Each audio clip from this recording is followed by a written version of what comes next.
So we are, today and yesterday we heard a lot about health AI research. And a lot of research has been using different types of data. Some of them are coming from clinics, hospitals. Some of them are coming from more like personal devices, wearables, and sensors. And my research has been focusing on like how can we take advantage of this kind of multidimensional, multimodal data for measuring and improving health and well-being. Then at RISE, I direct computational well-being group, and our mission is designing like multimodal machine learning and human-centered computing for health and well-being. And we specifically have three focus. So one is we design robust, interpretable, and equitable multimodal machine learning and signal processing techniques. And secondly, we are also interested in designing adaptive and safe health sensing and feedback loop system. Not only that, we are also working on finding novel biobehavioral markers, then also understanding the relationship between the markers and health outcomes. Then by combining different pieces of technology, like combining sensors, then designing some models to interpret the data. Not only that, we are very interested in providing some feedback to users. So users here include like patient or people at high risk for health or other health professionals and other users. And when we think about designing this kind of feedback loop system, we have a lot of challenges to consider. And these are the challenges we are mostly working on in our current research. And in different phases, in data collection, like modeling and feedback loop, and deployment. And today, especially about large language model, I'd like to highlight these several different challenges I highlighted on the slide about limited labels and data, and also how can we provide like, explanation and feedback to users. So today, I will be talking about some project we are currently working on in my group using LLM, especially like feeding like textual information and some information from behavioral signals, ECG, electrocardiogram, also brainwave EEG, and also some image information from these signals into LLM for ECG analysis and sleep. However, the technology we designed and I introduced today can be applied to other applications. So first one is this zero-shot ECG diagnosis with LLM and retrieval augmented generation. So as a background, as you know that if we want to design very complicated models, like deep learning model for health diagnosis, we need a lot of data and labels. And however, sometimes, or maybe most of the time, we might not have enough amount of data and labels. And how can we deal with this kind of issue? So the background is, again, a large language model. You have already heard a lot of it, so I don't need to go through it again. So how can we use this kind of pre-trained models for health diagnosis purpose? Then it is possible to analyze ECG using large language model without extra training. So that's the research topic I want to talk about first. And then we have some prior work, and LLM has been already used for different health diagnosis and medical application. And for example, for ECG, electrocardiogram, so that is electric activity of our heart. So the other researchers already feed some information into LLM. For example, they feed like this RR interval information to LLM to see if LLM can identify some health condition. Then, however, we want to go beyond it. As for example, we want to integrate like more clinical expertise. Also, we want to do a training-free model, and also want to do more complex critical tasks. So what we did in this paper, we published at the end of last year at the Machine Learning for Health conference, was we decided to create this kind of retrieval augmented generation-based LLM framework for ECG analysis. So there are several steps in this framework. First of all, we decided to construct some database of domain knowledge. So in this case, about ECG for retrieval augmented Q&A. So this means we can refer to medical knowledge in ECG.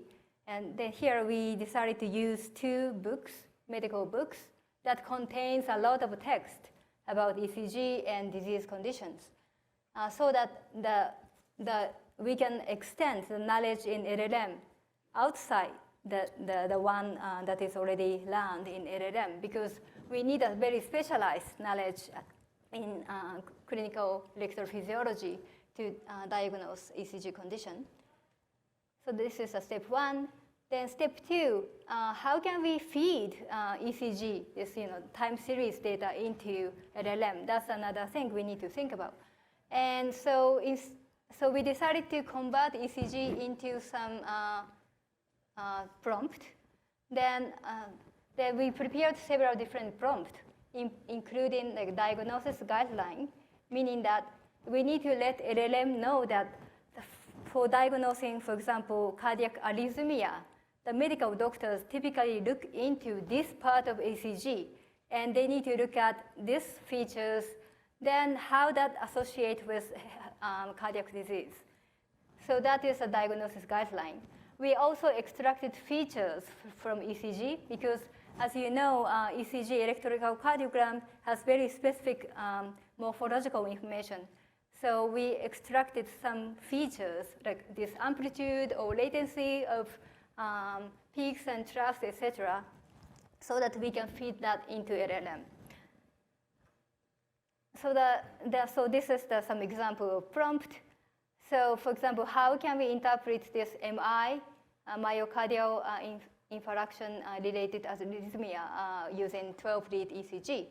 Then we already kind of pre-registered some information about which part of ECG this system should look into, then which features we can use for diagnosing that.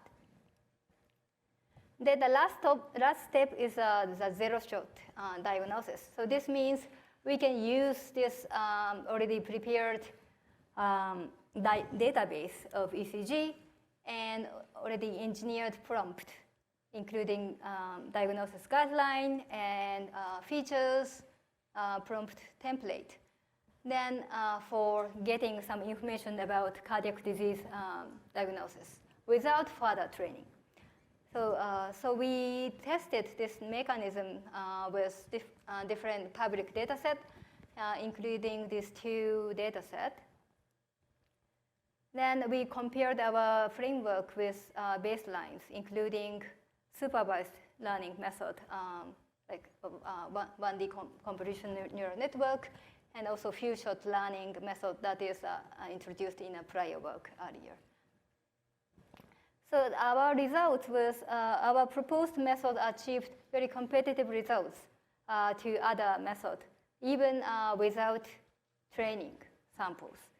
So of course, we need some information for like database or etc., but we are not training LLM themselves. So this is a summary of our first project. And we believe that this kind of framework can be applied to other domain, other disease as well, beyond ECG. The second topic I also want to talk about is we can also use this LLM for even aggregating the large scale of data for making foundation models. Again, if we design some machine learning model for health, typically we need a lot of data, and then so some of the techniques, such as without relying too much on labeled data, has been employed already. So for example, self-supervised learning, which is a method to train the model without relying too much labeled data. So for example, we can pre-train the model without unlabeled data as much as possible. Then we can transfer the learned weight to encoder for other downstream tasks. However, this kind of model has been already designed with only ECG like signals, time series data. But we have some issues that in time series data, we lack some semantics. So even though, of course, we have a lot of data points, however, medical doctors, they have some knowledge about, for example, about like peaks and troughs and some characteristics of signals. And that is kind of lacked in time series. So we wanted to add some semantic information to time series data. So then recently, multimodal pre-training has been also going on. For example, on this panel, you can see that some example of pre-training a model using text data and also image data all together. However, we can also apply this kind of mechanism to health AI application. So here, we decided to use this kind of multimodal pre-training for ECG diagnosis by combining ECG waveforms and textual information.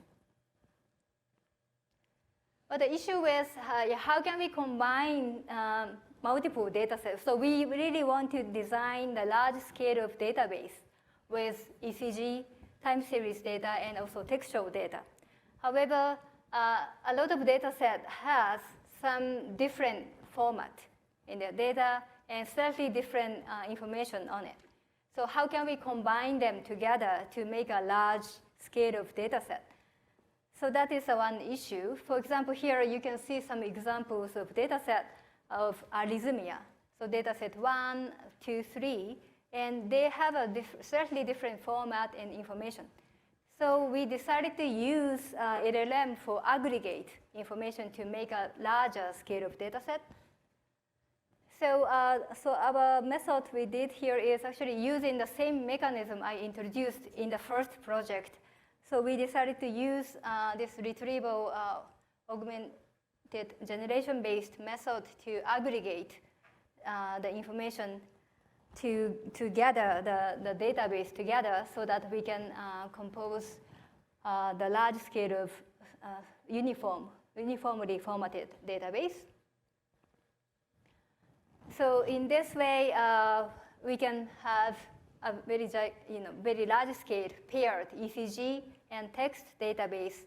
These are coming from 3 different databases. And so using this, we decided to make a model, pre-training a model by combining these ECG signals and textual information. So this is a framework to combine ECG signal and text information. So, so this is a pre-training mechanism. So we are not using any labeled data. But by contrasting the samples and by defining contrastive loss and also captioning loss, we can learn the model. We can kind of optimize the weight in the model. Then after we train this model, we can use this sequence encoder. So this is the model to process ECG signals for other tasks.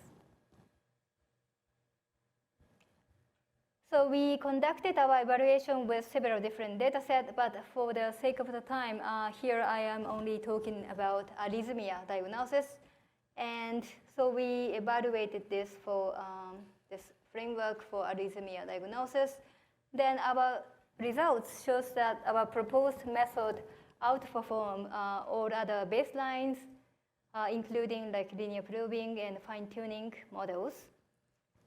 Then we also tested zero-shot learning setting as well, and was able to see like performance improvement. We also conducted several different ablation studies, and so here I'm only talking about only some of them. But you might be wondering how much data we really need for pre-training a model. Then, so that's why we decided to compare the different size of pre-training data set size, because of course, smaller is better maybe for making that kind of model. Then what is the trade-off of the data size and performance? And what we observe is, of course, the larger amount of data is better, is giving us a better performance. But we can probably kind of think about the trade-off when we really design this kind of model. So the summary is, so this is the second application, second example of LLM. So slightly different, but this is just, we use this LLM mechanism to combine different data sets to prepare a large scale of data set for making foundation models. So that is the main purpose of this project. So lastly, I also want to talk about some early stage of our project, which is about how can we integrate like biobehavioral data and LLM and to develop like personalized sleep support system. So when we think about supporting intervening sleep, there are many different kind of interventions, like pharmacological, like medical intervention versus non-pharmacological interventions. Then, however, these interventions have been often repetitive and boring. And also some of them are not personalized. And so we have some issues about like patient dropout, also low retention rate, also, etc. Then actually there are not much new technological advances in designing interventions. Then can we use AI and LLM to design a personalized intervention? And here we decided to use LLM to design personalized guided imagery. So that is one of the intervention like therapies, where usually therapists, they prepare a script to provide patient to help them relax and also focus on some tasks. And so they can provide some verbal instruction to patient. And so we might be able to use LLM to automatically generate the kind of script. So that might allow us to do like AI-based therapy as well. So we think about this kind of framework. So we are measuring like EEG or biobehavioral signals from users. And we want to feed that information to GPT, and not only to understand human condition, for example, in this case, like sleep or anxiety or stress, but also we want to provide some feedback. We want to generate some therapeutic script so that we can make AI feedback. So we ran two kinds of experiments. The first one is, can LLM understand users' altered states? Here we tested like attention, sleep stage, and sleep quality. The second one is, can we use LLM to provide personalized and adaptive feedback to help improve sleep? So this is very, very preliminary exploratory work. So, but I would like to introduce some of the results. The first experiment is we want to detect user state, including like attention, or sleep stage, or sleep quality. Then there are many, many ways to feed human data, especially biobehavioral data, into the model. Then if we think about EEG, brainwave, so we can feed like raw or filtered EEG waveform into LLM, or we can also convert it to time frequency spectrogram. So that is the image information. Or we could also extract features of signals, or we can also feed some answers to a survey called Pittsburgh Sleep Quality Index. That is a kind of standardized survey to understand the quality of sleep. Then also within LLM, there are several ways to make LLM model work. So we can do zero-shot LLM So that is no training at all. We can just feed input data into LLM. And in context learning, meaning we provide some examples of input and labels in the prompt. And we can also fine-tune LLM with some amount of data. And so we compared this kind of mechanism and different kinds of input with several different baseline models, including machine learning models and survey scoring method. So the results, first of all, for attention and sleep detection, and surprisingly or not surprisingly, LLM-based models doesn't work well. So we saw that the regular machine learning models, for example, like tree-based model, like random forest or XGBoost models, or work better than GPT models, LLM models. And then sometimes the LLM models, they output that I'm sorry that I cannot work on this task, or I cannot assist with your task, unfortunately. And especially if we provide very high-dimensional data to LLM, it can just kindly let us know that, oh, yeah, you need to use machine learning model for this. And however, for sleep quality detection, GPT was able to show some good detection performance. So also, the one interesting thing we found was LLM model put more weight into subjective sleep quality than the rest of the data to understand sleep quality. So the last thing I want to introduce is, can we use LLM for generating personalized adaptive feedback to improve sleep? So this experiment, we decided to feed different type of data of users, so physiological signals, user profile, and context to GPT to get personalized response. So we feed like EEG features or gender, like age group, ethnicity, or different type of user problems and profiles. And first of all, actually LLM was able to provide personalized feedback. So that is the answer. Then, so this is some examples of generated guided imagery. For example, we tested some examples about like PTSD, insomnia, shift workers, pain, and you can see some tailored response from LLM based on these kind of user profiles. We also tested generating some suggestions to improve sleep, and for this, they mostly returned some like very common suggestions, such as like they suggest consistent sleep schedule, avoid late night activities, etc. Then we also provided some personal context about, for example, I have some issues with like headache and stress and etc. Then they also provided some personalized feedback as well. So for feedback generation, this is a very early stage work, but we were able to see LLM was able to provide like more personalized and tailored suggestions. Then, so I'd like to, at the end, slightly talk about some limitations and discussions as well.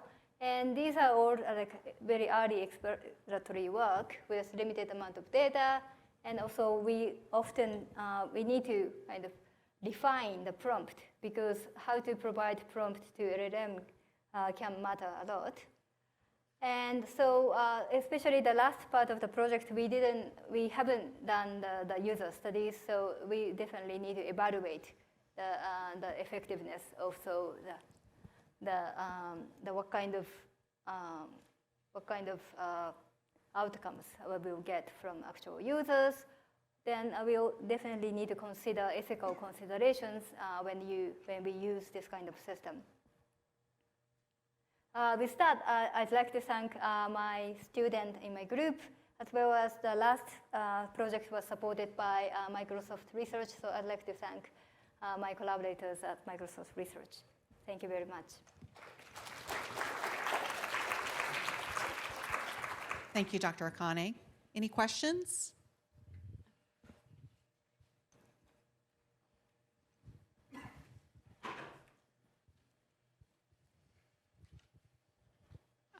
Thank you very much. It's a really interesting talk. Just on the second project you mentioned, some really good inspiration for like training models. You said that the training data was provided by the QA model. So how did you make sure that the summarization was factual? Because there's a lot of data from the RAG model before it fitting into the training. Oh, so you're asking the how summarization from the different data set. How did you make sure that those were factual and? Oh, factual. Yeah, that's true. Yes. So we are here. We are using book and the information from book. So we made sure that the response is correct, but actually we are not able to check everything. So then. That's true. That's a very good point. Did you have any like evaluation methods to sort of show that it was performant on a general level, perhaps? So within that project, we haven't evaluated. We didn't have any external evaluators to do that. But in the future project, we are hoping to have external evaluators, like clinicians, to evaluate the output. And I mean, not only that output, but several different stages of output. Yes. Great. Thank you very much. Yeah, thank you. So what's the minimum lead ECG your algorithm will support? You said 12 lead ECG, right? Is it your algorithm support for a 2 lead ECG? Yes, 12 lead ECG, yes. It support 2 lead ECG? 12 lead. So are you talking about the lead? Sorry, here I can't hear you well. Yes, you say you explain your algorithm support for a 12 lead ECGs. Yes. So is it support for a 2 lead ECG? Oh, 2 lead ECG. So I believe, yeah, our mechanism can be applied to 2 lead ECG as well. But the paper we published, we used the mostly 12 lead ECG data set. But I believe, yeah, we can use the same mechanism for other like number of. Okay, if it is 2 lead ECG, what are the data set difference between the 2 lead and 12 lead? Is any variable or parameter will change in your data sets? So if we use different type of ECG streams, I think the information, number of channels are different. So we might lose, especially if we reduce the number of channels, we might lose some of the information captured from patient. Thank you. Hi there. I had a question regarding more of a clinical aspect, right here on your left-hand side. Hi. Okay. So your last slide had a bunch of habits that are associated with good sleep hygiene, and you first mentioned your interest in multimodal data. So I was just wondering, as you progress onto your second project, are you going to introduce further data like what time the patient wakes up, what time the patient goes to sleep, maybe continuous glucose monitoring as to what they're eating throughout the day, calorie counting, caffeine intake, exercise? Have you thought about introducing this into ultimately your conversational AI to help provide personalized sleep coaching? Yeah, I think that can be another very interesting application. So again, in today's presentation, I only talk about ECG and sleep application. However, the same mechanism can be applied to other domains. So if there is any opportunity to collaborate, integrate other type of information, like the kind of glucose data or other information, I'll be happy to talk more about it. Thank you, Dr. Akane. Thank you.